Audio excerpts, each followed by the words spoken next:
স্বার্থহীন ভালোবাসলে একমাত্র মা এবং বাবাই আমাদেরকে স্বার্থহীন ভালোবাসে। সব স্বার্থ যুবক। বন্ধু কিসের বন্ধু? বিপদে পড়ো, বন্ধু টাকা দেরে, বন্ধুর পকেট ভর্তি টাকা, বলবে দোস্ত বলিস না, টাকা পয়সা খুবই অভাব চলছে আমার। পকেটে টাকা লোট, পকেটের মানি ব্যাগেই টাকা আছে, দিবে না তোমাকে। কারণ বন্ধুর ভালোবাসাটা হচ্ছে স্বার্থের ভালোবাসা, ঠিক কিনা বলো? স্বার্থহীন ভালো একমাত্র আব্বা এবং মাই ভালোবাসে। আপনি যখন ছোট্ট বাচ্চা ছিলেন, আপনার আব্বা শুধুমাত্র আপনার জন্য লম্বা একটা কারেন্টের তার নিয়ে এসে ফ্যানের লাইন দিয়েছে। আজকে আপনি বড় হয়েছেন, চাকরি হয়েছে, টাকা পয়সা ইনকাম করা শুরু করেছেন, আপনি আব্বাকে শুধুমাত্র ফ্যান নয় এসির ঘরে রাখবেন। আমি আমার বাবার জন্য নিজে এসি কিনেছি, এটা কিন্তু শো অফ করছি না, just try to make you realise. আপনাকে বোঝাচ্ছি কেন আমার ইচ্ছা এটা। আমার টাকা যত বেশি বাড়বে, আমার আব্বাকে আমি সবচেয়ে সুখী অবস্থায় রাখতে চাইবো, ঠিক কিনা বলেন? আমি যখন প্রথম ইনকাম করা শুরু করি, যুবকদেরকে আমি আসিফ শো অফ করি না, মোটিভেট করার জন্য বলি। আমার ইনকাম যখন আমি করা শুরু করেছিলাম, আমার আব্বার যত ঋণ ছিল, যত ধার ছিল, আল্লাহকে সাক্ষী রেখে বলছি, আল্লাহ আমার সাক্ষী, আল্লাহকে আমি সাক্ষী রেখে বলছি, সবার আগে আমি আমার বাবার কয়েক লাখ টাকা ঋণ আগে শোধ করেছি। আর বিশ্বাস করেন, ওই যে আমি বাবার খেদমত শুরু করেছি টাকার মাধ্যমে, মানে বাবার অভাব, কষ্ট, ঋণ দূর করেছি, আল্লাহ যে আমাকে কত দিক থেকে দিয়েছে, এটা বলার কোনো ভাষাই আমার কাছে নেই। সুবহানাল্লাহ পড়বেন না আপনারা? এজন্য আল্লাহ তাআলা বলছেন, ওয়াবিল ওয়ালিদাইনি ইহসানা, দেওয়ার বেলায় বেশি দাও, নেওয়ার বেলায় কম নাও। এবার আল্লাহ বলছেন, ইম্মা ইয়াবলুগান্না ইনদাকাল কিবার আহাদুহুমা আও কিলাহুমা ফালা তাকুল লাহুমা উফ। আব্বা এবং মায়ের কেউ যদি তোমার সাথে বৃদ্ধ হয়ে যায়, ফালা তাকুল লাহুমা উফ, do not say to them annoyance word, বাজে ভাষায় কথা বলো না, উফ। মাঝে মাঝে বিরক্ত হয়ে আমরা উফ বলি না? বলেন না কেন বলি না? কখন বলি, কখন বলি একটু বুঝবেন। আপনি বসে বসে মোবাইল টিপছেন, মা বলছে, কি রে খাবি না, খাবার ঠান্ডা হয়ে গেল, আয় জলদি করে। আপনি কি বলেন? উফ মা, এত ডিস্টার্ব করে কেউ, এত ডাকে কেউ। আল্লাহ বলছেন, খবরদার এই উফটা বলবা না। আচ্ছা আমার হাত দেখেন, আমার হাতের এইটা কি? এই যে এইটা নখ, এটার নাম কি? নখ। আচ্ছা দেখবেন মাঝে মাঝে নখ যদি একটু বড় হয়, দেখবেন ছোট্ট ছোট্ট ময়লা ঢোকে। কথা কি বোঝা যায়? ময়লা ঢোকে না যুবক ভাইরা? দেখবেন আপনি ময়লাগুলো এমনি বের করতে পারেন না সহজে, একটা ছোট্ট সুয়ের মতো চিকন জিনিস নিয়ে ময়লাগুলো বের করতে যদি আপনি চান। এই উফটা হচ্ছে আরবি একটা শব্দ, এর অর্থ হচ্ছে আঙ্গুলের নখের মাঝে থাকা সামান্য ময়লা। এর অর্থ আল্লাহ বলছেন, এই সামান্য উফ শব্দ যে করবে, তার ক্যারিয়ার ধ্বংস হয়ে যাবে, তার জীবন নষ্ট হয়ে যাবে। তোমার জন্মদাতা মা, তিনি জন্মদাতা, যেই মা তোমার, তুমি তার সঙ্গে গোলামের মতো ব্যবহার করো, তোমার বিবেক গেছে কোথায় যুবক ভাইরা? সাবধান থাকবা। ফালা তাকুল লাহুমা উফ, উফ শব্দ করা যাবে না। ওয়াকুল লাহুমা কওলান কারীমা, you have to speak with them with golden words, noble words, একদম বিনয়ের সাথে। কেমনে? আম্মা জান, আপনার কি লাগবে? আপনি কি খেয়েছেন? আপনার কি প্রয়োজন? আচ্ছা কেমন পোশাক আপনার ভালো লাগে? শীতকাল তো চলে আসছে, আপনাকে কেমন সোয়েটার দিব? এটা হচ্ছে গোল্ডেন ওয়ার্ডস, বিনয়ের ভাষা। পারবেন তো ইনশাআল্লাহ? এবার আল্লাহ তাআলা আমাদেরকে শিক্ষা দিচ্ছেন, দেখেন, ওয়াখফিদ লাহুমা জানাহাদ দুল্লি মিনার রাহমাতি ওয়া কুর রাব্বিরহামহুমা কামা রাব্বায়ানি সগীরা। আব্বার সামনে, মায়ের সামনে তুই বিনয়ের ডানা বিছিয়ে দাও। ওয়া কুর রাব্বিরহামহুমা কামা রাব্বায়ানি সগীরা। যখন আব্বা এবং আম্মা মারা যাবে, কবরস্থ হয়ে যাবে, তাদের কবরের সামনে দাঁড়িয়ে দোয়া করো, সবাই পড়েন, রব্বিরহামহুমা কামা রাব্বায়ানি সগীরা। এর অর্থ হচ্ছে, আল্লাহ তুমি আমার আব্বা এবং মাকে তেমন ভাবে রহম করো যেমন ভাবে তারা আমাদেরকে ছোট্টবেলায় রহম করেছে। আমি যখন ছোট্ট শিশু ছিলাম, দুধের জন্য ফাল পেড়েছি, লাভ দিয়েছি, মায়ের বুকের উপরে পেশাব করেছি, বিছানায় পেশাব করেছি, আমার মা কি আমাকে ধরে ফেলে দিয়েছে? বলেন এখন, ফেলে দিয়েছে? আল্লাহ বলছেন খবরদার বেয়াদবি করিস না। যখন মারা যাবে আল্লাহকে বল, আল্লাহ have mercy upon them as they brought up me when I was small. আল্লাহ তুমি আমার আব্বা এবং আম্মাকে কবরে তেমন ভাবে রহম করো যেমন তারা আমাদেরকে ছোট্ট শিশু অবস্থায় রহম করেছে। সকলেই মন খুলে পড়ে আমিন। আপনাদের মাঝে বাবা এবং মা এখনো বেঁচে আছে, কে কে একটু হাত তুলতে পারবেন? বেঁচে আছে, মাশাআল্লাহ, হাত নামান, হাত নামান। অনেকের বেঁচে আছে, মাশাআল্লাহ। আমারও আব্বা আম্মা দুইজনই বেঁচে আছে। ওয়াজটা শুনবেন শুধুমাত্র কানের মজার জন্য নয়, আমলের নিয়তে শুনবেন। রাজি আছেন তো ইনশাআল্লাহ? আচ্ছা, একজন সাহাবী, তার নাম হচ্ছে আলকামা। নাম শুনছেন আপনারা সবাই? আলকামা, হাদিসে আসছে আলকামা একজন নবীজির সাহাবী ছিলেন। যখন তার মৃত্যুর সময় আসলো, তার জবান দিয়ে কালেমা বের হচ্ছে। সাহাবা ইকরামরা তালকিন করছে, কালেমা পড়ো, কালেমা পড়ো, কালেমা পড়ো। তার জবান দিয়ে কালেমা বের হয় না। এবার সাহাবা ইকরাম নবীজির কাছে বলে, ইয়া রাসূলুল্লাহ, আপনার সাহাবী আলকামার জবান দিয়ে কালেমা বের হয় না, কি করা যায়? নবীজি বললেন, তোমরা তার মায়ের কাছে যাও, মাকে গিয়ে বলো, আম্মা জান, আপনার ছেলেকে আপনার খেদমত ঠিকঠাক করেছিল? যখন তারা আসছে মায়ের কাছে, আম্মা জান বলছে, না না না, ও সাহাবী হতে পারে, বাট ও আমার খেদমত ঠিকঠাক করে না, ওকে আমি মাফই করব না। এবার সাহাবা একরাম বলল, আপনি মাফ না করলে ও কিন্তু জাহান্নামে যাবে, আপনি মাফ করে দেন আম্মা জান। কিন্তু মা বলছো, আমাকে যেই পরিমাণ কষ্ট দিয়েছে আমি ওকে কখনো জীবনে মাফ করতে পারবো না। এবার সাহাবা একরাম সবাই মিলে নবীকে বলল, নবী, আলকামার মা তো আলকামাকে মাফ করতেই চাচ্ছে না, আমরা কি করতে পারি? এবার নবীজি নিজেই আলকামার মায়ের কাছে আসলেন, বললেন, এই সাহাবীরা শোনো, এই মাঠের মাঝখানে আগুন লাগিয়ে দাও, আর আগুনের সোজা আলকামাকে গিয়ে নিক্ষেপ করো। মায়ের সামনে বলছে। আয় হায় হায়, মায়ের দয়া কত বেশি! নিজের সন্তানকে আগুনে পুরানো হবে শুনে আলকামার মা হাউমাউ করে কান্না করে দিয়েছে, আর বলছে, ইয়া রাসূলুল্লাহ, আমার সন্তান আমার সামনে আগুনে পুড়ে আমি সহ্য করতে পারবো না। নবীজি বলছেন, যদি আপনি সহ্য করতে না পারেন, দুনিয়ার আগুনের চেয়ে জাহান্নামের আগুন আরো বেশি শক্ত, 70 গুণ বেশি তাপ, ওইটা আপনার সন্তান কেমন করে সহ্য করবে আম্মা জান? সঙ্গে সঙ্গে আলকামার মা আলকামাকে মাফ করে দিয়েছে। আলকামার জবানে কালেমা জারি হয়ে গিয়েছে। আলকামা কালেমা পড়তে পড়তে আল্লাহর কাছে ফিরে গিয়েছে। সুবহানাল্লাহ পড়লেন আপনারা?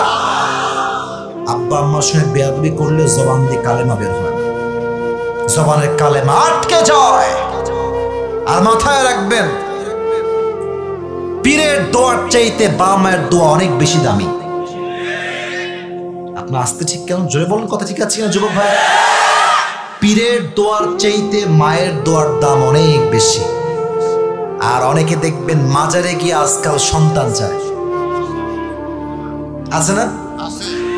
বেশিরভাগ মেয়েরা করে, বাবা আমাকে একটা মেয়ে দেন বাবা। আজীব, ইয়ে কাহা সে আতে এই লোক, এ কই থেকে আসছে এরা? আচ্ছা, আপনার সবাই সিলেটের নাম শুনছেন? আপনারা মরে গেলেন কেন? আমার সাথে কথা বলে, সিলেটের নাম শুনছেন? সিলেটে একটা মাজার আছে, নাম হচ্ছে শাহজালালের মাজার, নাম শুনছেন? গেলে দেখবেন ওই গেটের কাছে কিছু ফকির থাকে, হ্যাঁ, হাতে কি থাকে? এই যে থালা। আর মাজারে গেলে দেখবেন, ওইটা যাওয়া লাগবে না, মাজারে দেখবেন এন্ট্রি গেটে ফকিরের সব থালা নিয়ে বসে আছে।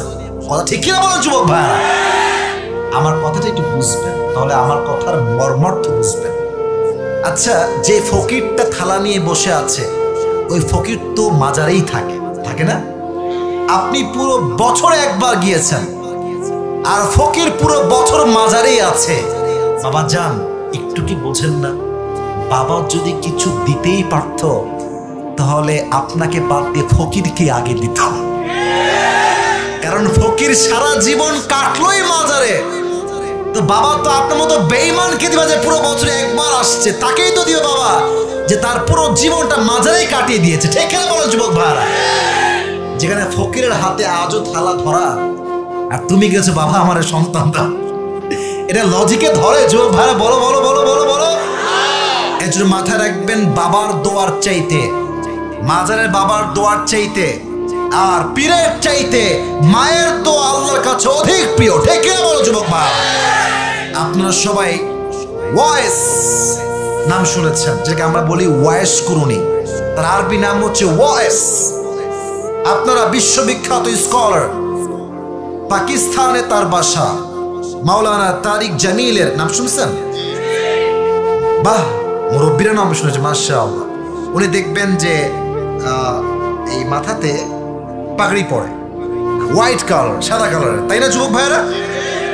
সেই দিন ছোট্ট একটা বয়ান শুনছিলাম তার ইউটিউব থেকে। উনি বললেন, আল্লাহর হাবিব একবার, হাদিস থেকে বলছি, আল্লাহর হাবিব একবার বললেন, এই সাহাবা একরাম শোনো, অমুক আলী, আমার এখানে একবার আমার মৃত্যুর পরে একজন যুবক আসবে ওমরা হজের জন্য। তোমরা দুইজন, কে? আলী এবং ওমর। খুব কম দামি সাহাবী না নামি দামি সাহাবী? নামি দামি সাহাবী, কনফার্ম জান্নাতি সাহাবী। বলছে তোমরা দুইজন তার থেকে দোয়া নিবা, দোয়া করিয়ে তারপরে বাসায় ফিরে আসবা। সুবহানাল্লাহ পড়বেন না আপনারা? এবার যখন আমার প্রিয় নবীজি ইন্তেকাল হয়ে গেল, হজের সময় যখন ঘনিয়ে আসলো, সমস্ত হাজী সাহেবরা মক্কার জমিনে চলে আসছে হজ করবার জন্য। এবার ওমরে ফারুক পুরো একটা মজলিস বসিয়েছেন সব হাজীদেরকে নিয়ে। বলছেন, ওয়াইস কে? দাঁড়িয়ে যা, ওয়াইস নামে কেউ আছে কিনা? তো কেউ দাঁড়ায় নাই। বলছে তোমাদের মাঝে কোন গোত্র থেকে কে আছো? দাঁড়িয়ে যাও। দাঁড়িয়েছে। তো বলছে তুমি কি ওয়াইসকে চেনো? তো বলছে হ্যাঁ চিনি, ওইটা আমার ভাতিজা হয়, মাথার তাজ একটু ছিঁড়া আছে। সে বলছে, চাচা বলছে। তো ওমর বলছে, তোর ভাতিজার মাথার তার ছিঁড়া, তোর মাথার তার ছিঁড়া আছে, বল কোথায় সে? তো সে বলল, আমার ভাতিজা অমুক পাহাড়ে গিয়েছে ছাগল চড়াবার জন্য, আপনারা ওখানে গেলে তাকে পাবেন। এবার ওমরে ফারুক এবং আলী রাদিয়াল্লাহু তাআলা আনহু দুইজন মিলে ঘোড়ায় উঠে দৌড় দিয়েছে ওয়াইসের কাছে দোয়া চাওয়ার জন্য। যখন গিয়েছে দেখছে ওয়াইস পাশে রেখেছে ভেড়া বকরি আর সুন্দর করে জায়নামাজ বিছিয়ে পাহাড়ের এক কিনারায় দাঁড়িয়ে নামাজ আদায় করছে। সুবহানাল্লাহ পড়বেন না সবাই আপনারা? যখন সে বুঝেছে পেছনে দুইজন লোক এসেছে, নামাজটা শর্টকাটে শেষ করে দিয়েছে। যখন নামাজ শেষ বলছে, ভাই আপনারা কারা?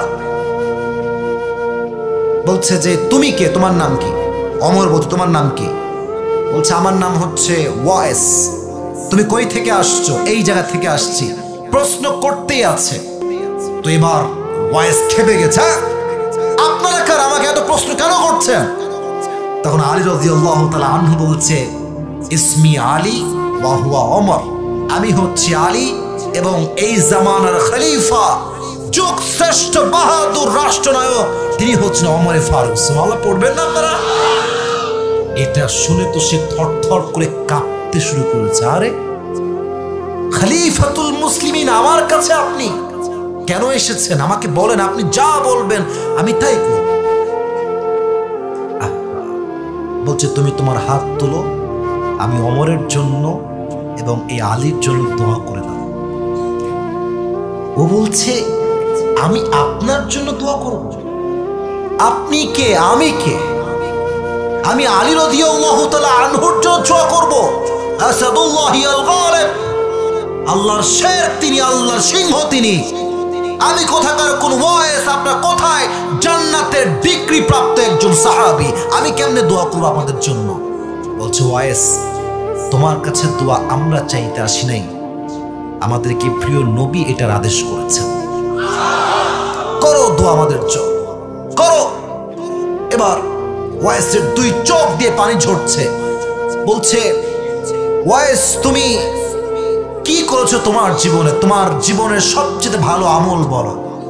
ওয়াইস বলল, আমার জীবনে একটা আমলই আমি প্রপারলি করেছি, আমি আমার মায়ের খেদমত এত বেশি করেছি, আমি দোয়া করলে আল্লাহ কোন দোয়া কখনো কবুল না করে ফিরিয়ে দেয় না। ওমরের জন্য দোয়া করেছে। আলীর জন্য দোয়া করেছে। তাহলে বোঝেন তার দোয়া কতটা দামি ছিল আল্লাহর কাছে। যে মায়ের খেদমত করে তার দোয়াকে আল্লাহ তাআলা মুস্তাজাবুদ দাওয়া করে নেয়। সে দোয়া করার সঙ্গে সঙ্গে তার দোয়াটা আরশে আজিমে গিয়ে আল্লাহর দরজায় নক করতে থাকে। সুবহানাল্লাহ পড়ে সবাই। মায়ের দোয়া যুবক ভাইরা নিতে হবে। আরেক জায়গায় আসছে বর্ণনা, বলছি একটা ছোট্ট বর্ণনা। কিয়ামতের দিন কিছু লোক জাহান্নামে যাবে, কিছু লোক জান্নাতে যাবে। ওয়াইস কর্ণী জান্নাতে যাবে। আল্লাহ বলবেন, এই ওয়াইস কর্ণী থাম, থেমে যাবে। আল্লাহ কি হয়েছে? বলবে, তুই যেহেতু মায়ের খেদমত অনেক বেশি করেছিস, আজকে তুই তোর আঙ্গুলটা ওঠা, আঙ্গুলটা উঠিয়ে জাহান্নামীদের দিকে ইশারা কর। তোর আঙ্গুল যার যার দিকে ইঙ্গিত করবে, আজকে তোর মায়ের খেদমতের ওয়াসিলা করে ওদেরকেও তোর সঙ্গে আমি জান্নাতে প্রবেশ করাবো। দোয়া কবুলের হাতিয়ার হচ্ছে, সবচাইতে বড় হচ্ছে মা এবং বাবা। এর চাইতে বড় জায়গা আর কিচ্ছু হতে পারে না। ঠিক কিনা বলো যুবক ভাই? আপনারা সবাই আজহারির নানা গোলাম সারোয়ার সাইদি হুজুর নাম শুনছেন? এই যে আমার দিকে তাকান, আমার মুখে এটা কি? উনি তো মুরব্বী মানুষ, হ্যাঁ? ওনার দাড়ি আমার চাইতে কয়েক হাজার গুণ বেশি সুন্দর, একদম চাপ দাড়ি, স্ট্রং। উনি একটা কথা সেদিন বলছিলেন, উনি তো মারা গেছেন, আল্লাহ ওনাকে জান্নাতুল ফেরদাউসের উচ্চ মাকাম নসিব করুন, পড়া আমিন। উনি বলছিলেন, একজন ছেলে তার বাবার কাছে সাইকেল চাচ্ছে। আব্বা সাইকেল দাও, সাইকেল দাও, সাইকেল দাও। আব্বা প্রত্যেক দিন বলে সাইকেল হবে না, টাকা নাই, টাকা নাই, টাকা নাই, টাকা নাই। চাইতে চাইতে চাইতে চাইতে একদিন আব্বা বলছে, তোকে আজকে সাইকেল কিনে দিয়ে আমি ছাড়ব। সাইকেল কিনে দিয়েছে। তো উনি বললেন, আল্লাহর কাছে দোয়া কবুল করাতে চাইলে আব্বা আম্মার খেদমত করতে থাকো, আল্লাহর কাছে দোয়া করতে থাকো, একদিন না একদিন তোমার দোয়া কবুল হবেই হবে। আল্লাহ আমাদের সকলের দোয়াকে কবুল করো, সকলে পড়া আমিন। বলেন, আমাদের জাতির পিতার নাম কি? ইব্রাহিম আলাইহিস সালাতু ওয়াস সালাম। এটা প্যাস খাইয়েন না, জাতির পিতা কিন্তু ইব্রাহিম আলাইহিস সালাতু ওয়াস সালাম। উনি এখানে হয়তো বা অনেকে বিবাহিত আছেন, দেখবেন বিয়ের পরে ঝামেলা পাকে। আমি কি মায়ের পক্ষে যাব না বউয়ের পক্ষে যাব? আরে জিজ্ঞেস করে ভাই, আগে বলেন ঝামেলা আছে না নাই? আগে কয় মায়ের পক্ষে, বউ কি বাদ নাকি রে? বউকে বাদ দেওয়া যাবে না, মাকেও বাদ দেওয়া যাবে না। বীর পুরুষ তো সেই পুরুষ যে এক হাতে মাকে কন্ট্রোল করে, এক হাতে বউকে কন্ট্রোল করে। এটাই বাস্তবতা। শেখ আহমদুল্লাহ নাম শুনছেন? উনি একজন বড় আলেম, স্কলার। উনি সেই দিন বলছিলেন বউ এবং মাকে কন্ট্রোল করবেন কেমন করে। ছোট্ট একটা টিপস বললেন, and I am sharing that tips with you all. সবাইকে বলছি। উনি বললেন, আপনি বাসায় ফিরে আসছেন, মা বলছে, তোর বউ খুব বদমাইশ, এইটা করেছে, ওইটা করেছে। আপনি সঙ্গে সঙ্গে, ওরে মা তাই না, আজকের খবর আছে, দেখে নিব ওকে আজকে। এই কথা বলে মায়ের থেকে বিদায় নেবেন। আর ঘরে ঢুকে বলেন, বউ জান তুমি কেমন আছো, কি করো? তার মানে মা কেমন একটা ভাব নিবেন যে আজকে একেবারে পিছে ফেলে দিব। আবার বউকে গিয়ে ভালোবাসবে। এতে করে কি হবে? বউ ঠিক থাকবে, মাও ঠিক থাকবে। ঠিক বলো যুবক ভাই? তো ছোট্ট একটা ঘটনা বলছি বুখারী শরীফ থেকে, একদম বুখারীর হাদিস, স্পষ্ট সহিহ হাদিস, কোনো ভেজাল নাই। সাইয়েদনা ইব্রাহিম আলাইহিস সালাতু ওয়াস সালামের বউয়ের নাম ছিল কি? কে বলতে পারে? বউয়ের নাম বিবি হাজরা। নাম কি বলেন সবাই? আমরা বলি বিবি হাজেরা, এটা সঠিক উচ্চারণ না। আরবি উচ্চারণ হচ্ছে বিবি হাজর। তো উনি যখন তাদের সবাইকে মরুময় আরব নগরের মক্কার এক বিশাল মরুভূমিতে রেখে আসলেন, চতুর্পাশে বালু আর বালু, কোনো বসতি নাই, ঘর নাই, কিচ্ছু নাই। তারা তখন বড় হতে শুরু করলো। যখন তার সন্তান ইসমাইল বড় হলো, তখন সে একজনকে বিয়ে করলো, একজন মেয়েকে বিয়ে করলো। তো বিয়ের দীর্ঘ লম্বা সময় পরে ইব্রাহিম আলাইহিস সালাতু ওয়াস সালাম আসছেন খবর নেওয়ার জন্য, সন্তান কেমন আছে। একদম বুখারীর হাদিস বলছে। এসেই তিনি গেট নক করলেন। ভেতরে একজন মেয়ে বলছে, কে আসছেন? ইব্রাহিম বলছে, আমি একজন আগন্তুক মুসাফির, এখানে কি আমার ইসমাইলকে পাওয়া যাবে? উনি বলছেন যে ইসমাইল তো নেই, উনি বাহিরে গিয়েছেন। তো এবার ইব্রাহিম বলছে, এই তুমি কেমন আছো মা, তোমার সংসার কেমন চলছে? ওই মেয়ে বলছে যে আমার সংসারে খালি অশান্তি, আমি একদমই ভালো নাই, আমার জীবনে কোনো সুখ নাই, আমার এইটা নাই ওইটা নাই, খালি অভিযোগ আর অভিযোগ। এই কালো গেঞ্জি, বসো কালো গেঞ্জি, যে বামে বামে বামে বামে, বসে পড়ো বসে পড়ো বসে পড়ো। রাত 12টা বেজে পার হয়ে গেছে, দুজন উঠতেছে দেখতেছি। খবরদার, আমার ভালোবাসাকে কিন্তু গ্রহণ করতে হবে আজকে, ঠিক কিনা বলো যুবক ভাইয়ারা? সবাই ঠিকঠাক বসে আছেন, আমার ওয়াজটা আমাকে শেষ করতে দেন, শেষ করে আজকে বাসায় যাবো। রাজি আছেন তো ইনশাআল্লাহ? তো বলছে যে ঠিক আছে বুঝলাম তুমি সুখী নও, আচ্ছা। তো যখন ইসমাইল বাসায় আসবে তুমি তাকে বলবা যে তোমাকে একজন আগন্তুক মুরব্বী এসে বলে গিয়েছে তুমি যেন তোমার দরজার কপাটটা চেঞ্জ করে ফেলো। দরজার কপাট বোঝেন? দেখবেন আগের যুগে গেট এখনো আছে, 2 গেট মাঝখান দিয়ে কপাট থাকে, ছোট্ট লাঠির মতো, ওইটা খুললে গেটটা খুলে যায়। আমার নানির বাড়িতে এখনো সে কপাটের দরজা আছে, আমি নিজে দেখেছি। তো বললো কপাট চেঞ্জ করতে বলবা। তো যখন ইব্রাহিম ফিরে আসলেন, ইসমাইল বাসায় আসলো, তার বউ তাকে সব খুলে বললো যে এরকম একজন আগন্তুক মুরব্বী এসেছিল, সে বলেছে তোমার কপাট যেন তুমি চেঞ্জ করে ফেলো। এর অর্থ কি? এর অর্থ হচ্ছে তুমি তোমার বউকে চেঞ্জ করে ফেলো। এই কথা ইসমাইল শুনে বলছে তোর কপাল তো পুড়ে গেছে, এটা আমার আব্বা জান ছিল, তিনি আমাকে ইঙ্গিত করেছেন যে আমি যেন আমার বউকে পরিবর্তন করে ফেলি, নয় আমার জীবনে কোনো সুখের সন্ধান আমি খুঁজে পাবো না। সঙ্গে সঙ্গে 3 তালাক দিয়ে দিয়েছে।